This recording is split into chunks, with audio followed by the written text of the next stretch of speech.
All right, good morning. Yeah, right, we need to turn the fireplace on, don't we? If you go to Netflix, you can get one for free. Yeah, that's true. That doesn't put out any warmth, though. All right, good to see everybody this morning.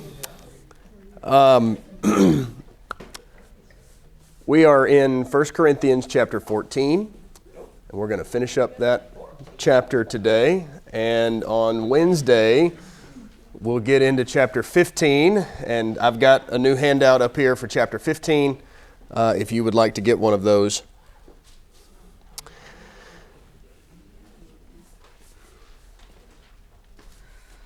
So, how many of you left our class on Wednesday talking about chapter 14, maybe with a little bit of confusion about this matter of women being silent in the church, and then specifically what it says in verse 35 about if she has a question, let her ask her husband at home.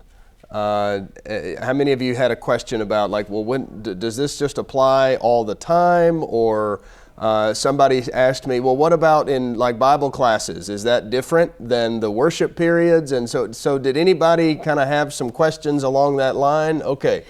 All right, good. Well, I'm not going to answer those, so let's move on. All right, let's spend just a little bit of time on that. Hopefully we'll clear some of that up, and then we will move on to some other, I think, more practical considerations of application from these chapters about spiritual gifts. Whatever the Scripture says anywhere, this is true of any passage in any place, it must be understood in its context. It must be understood by the things that are said around it. That was one of the things I really tried to point out in our class on Wednesday. Women are not the only people in chapter 14 who are instructed to be silent, right? Remember talking about that. There were 3 different groups of people who were instructed to be silent. 2 of them were instructed to be silent in certain occasions, the prophet and the tongue speaker. Here are the parameters in which they can speak, as Paul talks about in verses 27 through 33. But there are instances where they should be silent. And do you remember what I said the expression be silent means in this context? It means cease addressing the assembly. Okay? So the prophet and the tongue speaker were up, standing before the congregation, exercising their spiritual gift, and that's to the mutual benefit of everyone. In the tongue speaker's case, it benefits everyone if, what's the condition?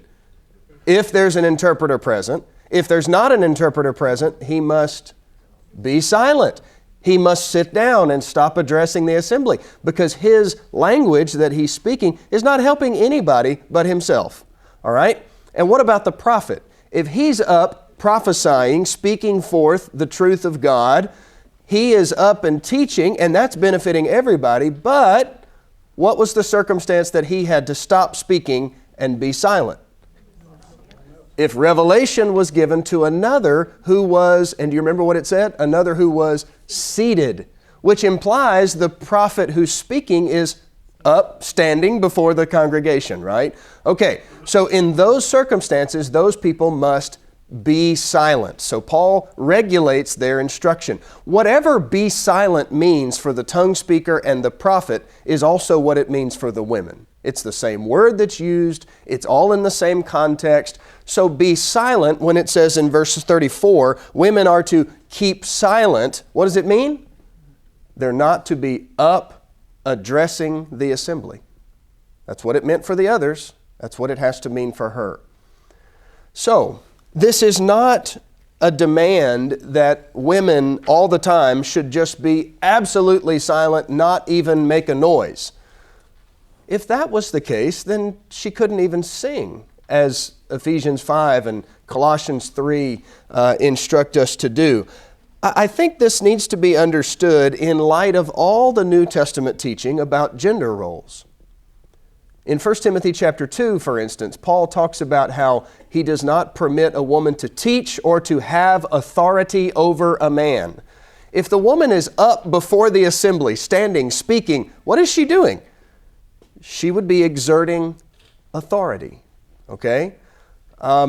So I think we need to understand those passages not strictly as parallel necessarily, because I don't think they're strictly parallel, but they are very similar and very related in their thought. She would be taking on an official capacity, right? Where she's taking on this more authoritative capacity, and that's what Paul is forbidding. Okay, well, what about the asking a question part?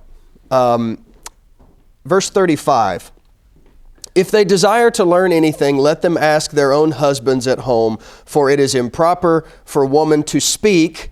What does speak mean? Address the assembly, okay? All right. This also cannot completely be an absolute prohibition. And let me explain why. Context, number one, would make an absolute prohibition of a woman asking a question, let's say in a Bible class setting. I don't think this is talking about that, and here's why. Think about chapters 12, 13, and 14 as a whole. What is the purpose of the exercise of spiritual gifts generally? To edify the church. And how is that done? Through the teaching of the word that's being given by these who are exercising their gifts. Okay, so the church has come together to be taught, to be edified. Oh, well, wait a minute. Apparently that only applies to men. Well, no, I don't think we should understand it that way, right? Okay, so if the church has come together, which is men and women, and everyone's coming together to be taught and be edified and learn, is verse 35 of chapter 14, if women desire to learn anything, let them ask. Why did they come to the assembly? To learn, to be taught, to be instructed in the ways of God. Paul doesn't say, well, if they desire to learn anything about, Christian faith and doctrine, well, too bad, she's a woman, she's not supposed to learn anything. You follow me? No, that's not the idea. All right. Another reason this can't be just an absolute prohibition. Verse 35, let them ask their own husbands. What if you're a single woman? Well, I guess you'll just never get to learn anything for the rest of your life. No, it can't be that, especially in light of all the things back in chapter 7 that Paul said about the benefits of being single, right? Well, unless you're a woman, of course, then you just have to live in ignorance for the rest of your life because you have no husband who can answer your question. Let's move outside of this specific context. You remember 1 Peter chapter 3. Where the passage says that women are to be submissive to their husbands and so forth, but it says that through her Christian conduct, she might convert her husband. So even if you have a woman who is married, she can't ask her husband because he's not a believer. He doesn't know anything. So all of these statements have to be considered in their immediate context, but even in the overall context of the general body of teaching of New Testament documents at large, okay? So, what is this saying then? All right. It seems to me that what's happening when Paul is addressing this is there are some Christian women in Corinth who are not reflecting the kind of spirit that the New Testament instructs women to have. They're being more assertive and more aggressive in their behavior in the assembly. And so maybe there's a man who's standing up and prophesying or teaching or whatever gift he might be exercising, but then there's some women who are standing up and they're maybe trying to shut him down or contradicting him, or they're trying to compete, and that seems to be what Paul is saying. No, that's not how this needs to work. You're disrupting. You're causing chaos. Don't do that.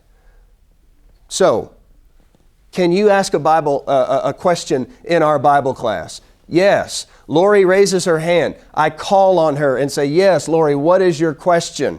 Is she standing up in front of the congregation and teaching and authoritatively speaking? No. She's asking a question.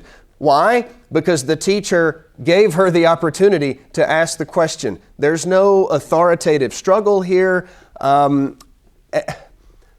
Well, and Lori doesn't have a husband at home that she could go to and ask, right? So, let's just practically speaking, so we can't carry this to this absolutist kind of position, all right? Does that make sense? I didn't use you as an example because you don't have a husband at home. I hope you didn't. I just, as I was talking and making that illustration, I thought, well, okay. Yeah, you got another guy at home, right, who's a really good one to talk to. That's right. Okay. Does that help clear up maybe any questions? Matt, what have you got to add? Class versus assembly. Mm-hmm. We studied earlier, a couple chapters ago, women were prophesying, right? So Chapter 11, yeah, in some settings, right. Okay, that setting. In our assembly, we meet upstairs. The room doesn't make any difference. But in our assembly, it's rare for even a man to ask a question while you're up preaching, right? I don't think it's Sure. so rare to interrupt the preacher. Hey, wait a minute, while you're doing that. We don't really do that anyway because it's distracting. It's not a good organization to have. It's disruptive. But classes, we do that differently. Do you see, in your mind, what's the difference between a class and the assembly? That was what I was trying to have you discuss a little bit. Okay. I think the biggest difference would be the structure that we have for our class is different than the structure that we use in our complete assembly. In our classes, these are intended to... Back up. The Bible says nothing about Bible classes, right? We understand that, okay? The church came together and they received instruction. But we, moderns, have created this concept of, it'd be good for other periods of study where people can engage with the Word of God more, and that's a great thing. But we structure our classes with the design of a little bit of back and forth, kind of a Socratic, right? Question, answer, discussion kind of a format, and that's what we want. But the reason that we don't have people standing up and interrupting the preacher while he's preaching, or the song leader, you're not doing it right, or something like that. We don't do that, number one, because it's like rude and offensive. But also because of principles that we see in this passage, such as verse 40, let things be done in an orderly manner. There is a much more, maybe this is not the best term, but rigid structure to our assembly upstairs because we're trying to follow an order that is rational and logical, and it would never be misconstrued as chaotic, right? So we each speak or sing or pray or whatever it is we're doing. We do that in turn. This passage talks about that, doesn't it, right? 2 or 3 tongue speakers, 2 or 3 prophets, each in turn. You don't have 3 preachers up at the same time, all preaching a different message. They're taking turns, and there's an order and a structure to it. I don't know if that's getting at your... Okay, Wayne? This is maybe a little bit of an odd question, but in my Bible, there's a note that references the beginning of these verses we're talking about. It says orderly worship. Mm-hmm. If you look at verse number 26, it appears that there's a period of back and forth going on as opposed to what we would call worship. People are asking questions. Certain people are revealing things that maybe they... What do you mean by back and forth? I think would be... It says when you come together, everyone has a hymn or a word of instruction, a revelation, a tongue, or right. interpretation. So it's a discussion is what that sounds like to me. That different people are talking. It's not just worship. That's kind of what it sounds like, but that just? I don't know that it has to be that. I think it could be saying when you are together as a group, there are different people among you who all have something to bring, something to offer, right? That doesn't necessarily mean they're all offering it at the same time. It could still be that they're taking turns doing their hymn or their revelation, which I would think, given what he says in the following verses about the prophets speaking in turn, that maybe that is what's happening. It's just everybody's contributing something, but there's a structure to it. Okay? Trudy? I think your point about the context of this entire book, Paul's addressing problems. Yeah. So remember that when you're reading this, he's trying to help them fix problems. Their worship is not in order because they're very selfish. They're not concentrating on worship. Good. He's trying to get them back to that. Yeah, and we have one of the things that's often mentioned, 1 Timothy 2:11, I do not permit a woman to teach. And yet the New Testament says in several places that a man named Aquila and his wife Priscilla went around teaching. So which is it? Was she wrong for teaching? No. I think we need to understand that, though, by saying, well, Aquila and Priscilla seem to be a very godly couple who would be living according to these principles that we read about in the New Testament, and Priscilla must have conducted herself in the way that is proper for a Christian woman to do. Now, what specifically does that look like? Well, I'm not sure exactly. How did she and Aquila teach Apollos? Well, I don't know, but they did, and they were commended for it. So there has to be a way that those things can be reconciled, right? We don't need to just pit scriptures against each other in some way. Does that make sense? Okay. So I have a question. All right, good. Lay it on me. So right now, if I were to leave this class. Wait. Don't ask a question. Go ask your husband at home. I'm gonna throw my pen at you. If I leave this class and I go upstairs to Joe's class, Uh-huh. I can harass him as much as I harass you, or ask him questions. I can stand up or I can say, I don't understand that, just like I'm doing to you right now.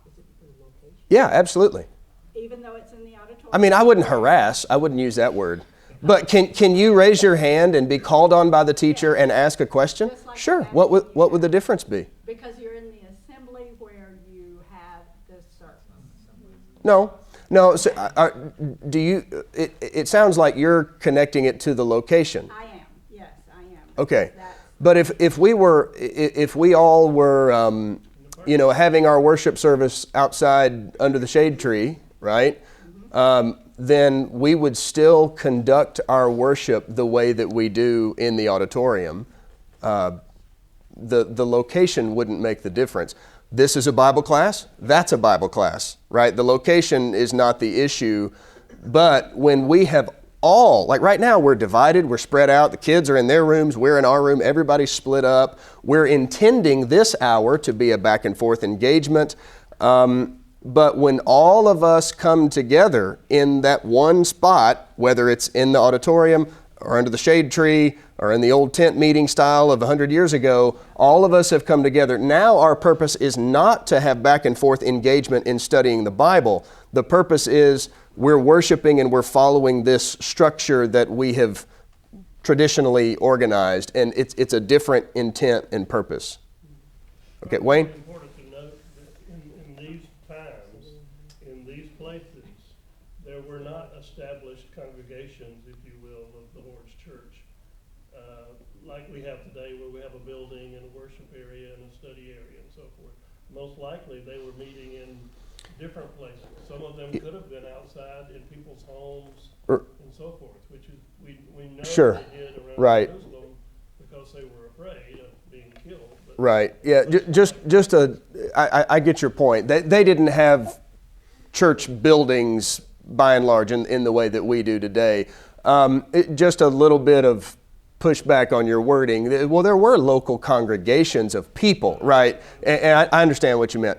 But the scripture talks about them meeting in different places, but church buildings such as we have, and that's part of the difficulty that we have, is we have some more relatively modern innovations, such as the church owning its own facility, or Bible classes, right? And we're trying to do the best we can to apply New Testament documents to our modern situations. And there can be some challenges that come with that, but I think that's the essence. I think if that makes sense. Okay, good. Let me move on to some other things. All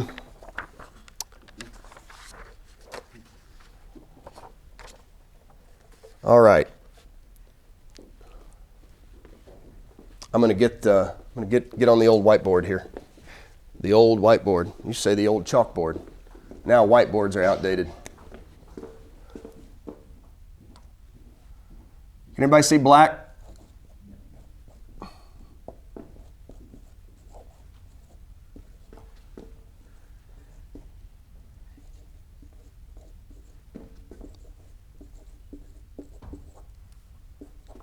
All right. I think the Corinthians really struggled with this. I think that seems clear from the things that Paul said in these chapters. They're arguing about whose gifts are better. They're arguing about whose gifts are more important. Well, I've been given this particular gift and you were given that lesser gift. Therefore, I am more important to the church than you are. Okay.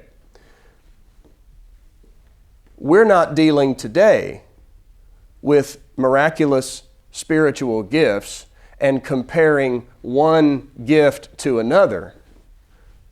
But can this exist today? And in what form might it come?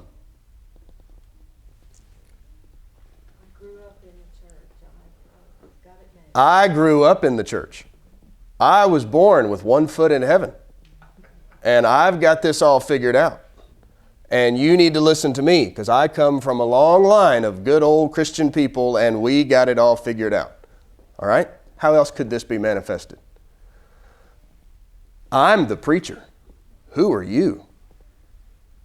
Don't you dare correct me after my sermon. I studied that for hours and hours. Don't tell me I've made a mistake. Don't tell me I'm wrong. I know what I'm talking about. I have a degree from a theological seminary. I don't, by the way. But you hear that. You see that. Well, who are you to tell me? I'm the one who's put in all this time and effort and study. I spent money to get the degree. You don't tell me what to think about the Bible. Dad? It's often we hear someone quote someone who agrees with you. And because they're a popular speaker, you think you're bringing some authority by quoting them. Oh, good. Yeah, that's really good. Do we give more... Do we give more respect to the eloquent speaker or the song leader who's got, the beautiful voice and just does a tremendous job? Or do we elevate certain ones who have gifts? I don't mean miraculous gifts, but talents and abilities. There's some who have many talents and they do everything well, and there's other people who have fewer talents and only do some things well. And who do we consider to be more important?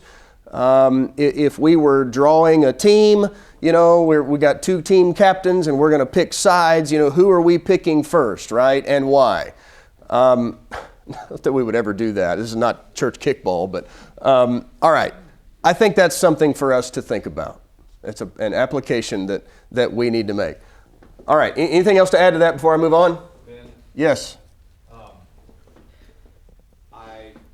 I don't want to step on the toes of like the older generation, but I'm going to. Yeah, because their toes are brittle. But I have seen that kind of attitude in the older generation when it comes to tradition. Traditionally, what we have always done, and not so scriptural.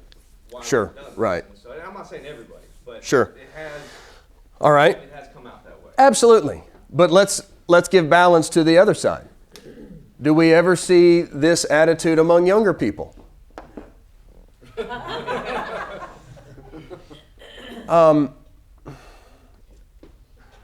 Well, we know better. All those ancient, archaic people, they did it that way, but we're educated now. We're smarter now. We know better. C.S. Lewis talked about that. He called it chronological snobbery. And the idea is that we moderns assume anything that's older than us is wrong simply because it's older. And he says that's a major mistake. And he's exactly right about that. Okay. I got one more. I don't know if it's out of this chapter, if you don't mind. I think sometimes when somebody comes in that is struggling with whatever issue they may have, mental health, we had something just the other day like that. Life baggage. Or any other number of ways that they don't seem to have it together. Nobody needs Christ more than them, and sometimes they can be marginalized. Yes, absolutely. James 2 comes to mind, right? The rich and the poor man who come into the assembly, and one's treated with honor and the other one's just thrown out with the garbage, right? Okay. Is edification our primary goal?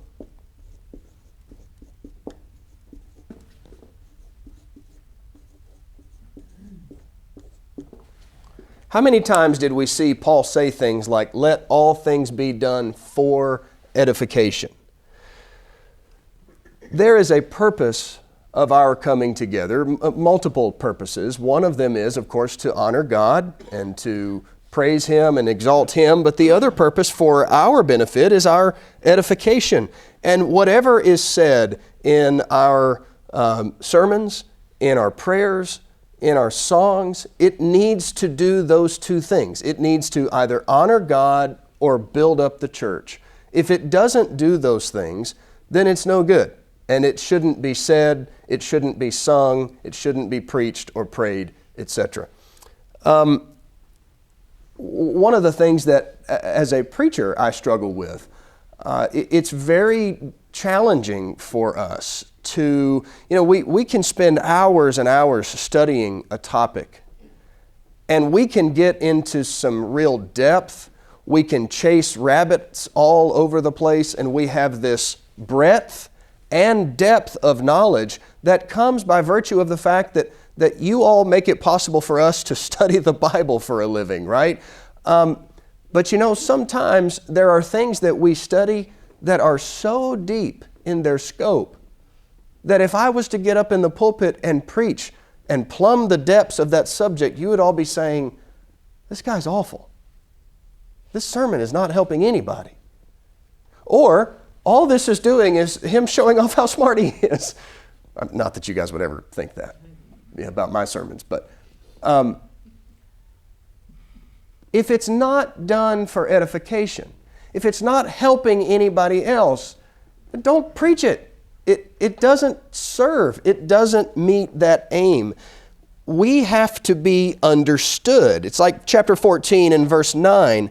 Unless you utter by the tongue speech that is clear, how will it be known what is spoken? For you will be speaking into the air. We talk about people who blow a lot of hot air, right? What are we saying? Nobody understands what they're saying.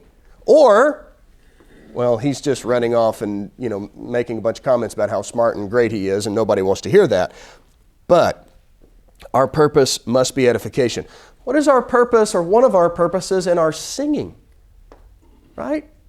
Speaking to one another in psalms and hymns and spiritual songs. Singing and making melody with your heart to the Lord. Speaking to one another. Why? To encourage each other, to teach each other. If our songs are not doing that, we need to stop singing the songs. Okay? Dad? I read commentary on this chapter saying the church is to be in the edification business in its corporate worship. It should not be in the evangelism business in its corporate worship. And I'm not sure I agree with that yet, but I'm kind of liking the thought of it. That we've lost focus. Everything should be on edification of the body of Christ. Yeah. Evangelism, I'm not so sure. Yeah, I do think there's a balance, right? Because clearly the point is right in the sense that in the next hour, in the worship hour, 95% of the people who will be hearing my sermon are already Christians. So in that sense, no, we're not evangelizing the majority of people. right? But even this chapter, 1 Corinthians 14, talks about a man in chapter 14 and verse 24 who's an unbeliever who comes in and he sees what's going on and he falls down and says, truly God is among you, right? So there is something about evangelization and people coming to God through our worship. But I think that point, generally speaking, is true. The vast majority of people in our worship periods are already Christians. Yeah, I think that's true. Tim? How many times do we, when we're preparing to come to the building on Sunday, or Wednesday for that matter, and all we're thinking about is what am I going to get? What am I going to leave with? And we don't think about that person who's struggling that we're going to be seeing, that we could edify, that we could encourage. You know, I think we ought to have it in mind that we're going to give something while we're here, not to just take something. Yeah, that's right. You guys have heard me use this illustration before, but it's been a long time. What we wear to church is one of two things. It's either a bib or it's an apron, right? Okay? So people who wear aprons are people who come to serve. People who wear bibs are people who come to, be fed and we all come to be fed, but babies wear bibs, right? Babies are helpless. They just sit there with an open mouth and they want everybody to give, right? Well, in the church, there's a time for that, but at some point you got to put on the apron, right? All right. I think this is an important point. A question we need to ask. What is it that makes us spiritual?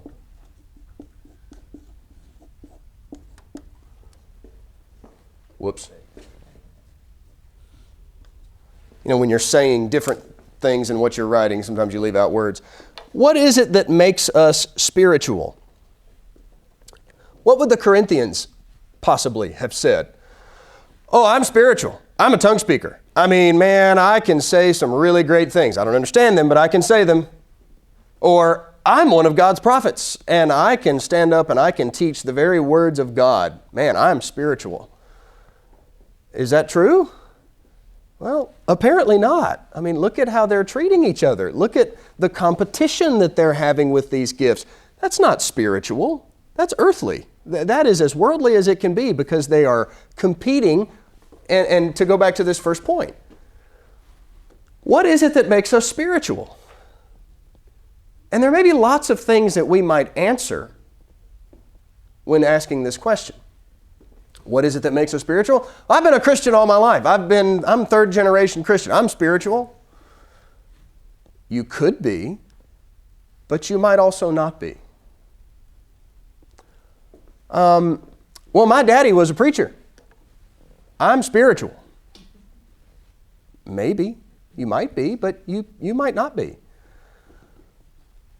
Well, I'm just such a great song leader. And therefore, I'm spiritual. I've got these abilities. I've got these gifts. I'm a great worship leader. I'm spiritual. Well, not necessarily. I mean, all of those things sound like some things that the Pharisees might have said. I've been a devoted Jew all my life. I'm a seventh generation Pharisee. I'm spiritual. I don't know about that. What is it in our modern religious world that you think people identify as what makes them spiritual? They're equated with emotionalism. Ah, good. When I'm at worship, I just feel so warm and I have all these great feelings. And listen, I have great feelings when I worship too. But what I'm feeling about something is not the primary evidence that I'm spiritual.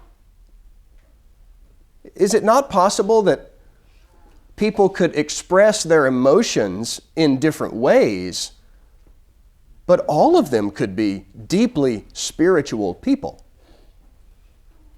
Somebody might be more visibly emotive, while another might be more outwardly subdued. But the subdued person's spiritual level can be just as deep, it can be less, it can be more than the other person.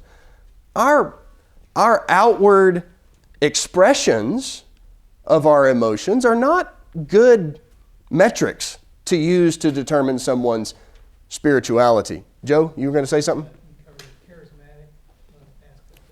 Okay, all right, good. So, what did Paul say to the Corinthians? Remember back in chapter 10, I know we're moving out of our immediate context, but back in chapter 10, Paul said, look at ancient Israel, God's chosen people, the people who came through the Red Sea, whom God gave water and manna in the wilderness. He took care of them. He gave them everything they could ever need. And yet in verse 5, with most of them, God was not well pleased. In fact, he killed them, all but 2 of them. Wow. So, I'm an Israelite. I walked through that Red Sea, and man, you should have seen me do it. I walked through there, man, straight as an arrow.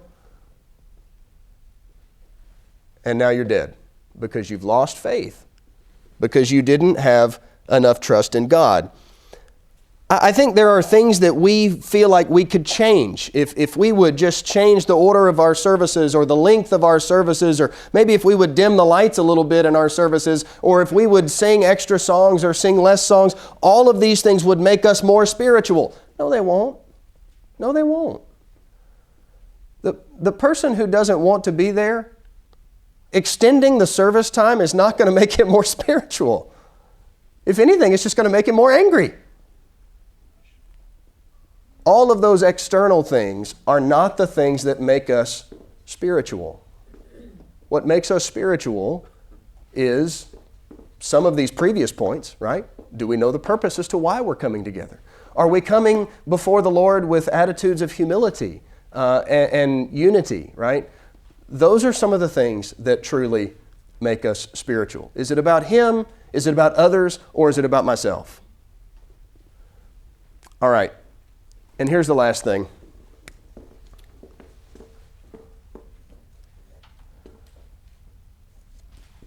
I think Paul says in these passages that there is a link between love and unity. There is a link between love and unity. This is chapter 13, right? Love is patient, love is kind, and so forth. I made this observation when we were studying chapter 13, so I'm not going to dwell on it again now. But if the Corinthians had been applying love as it is described in chapter 13, don't you think that would have gone a long way towards eliminating a lot of these problems that Paul had to deal with?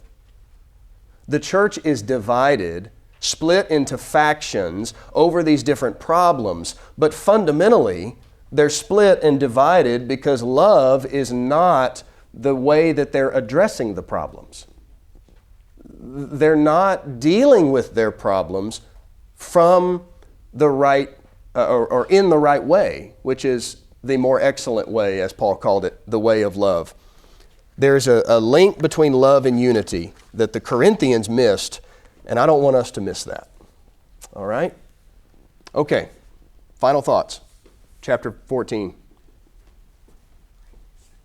I'm sorry? Great lesson. Thank you. Okay, very good. Well, whatever few... Oh, never mind. Perfect. I was going to say you can have whatever time's left, but I knew it wasn't much.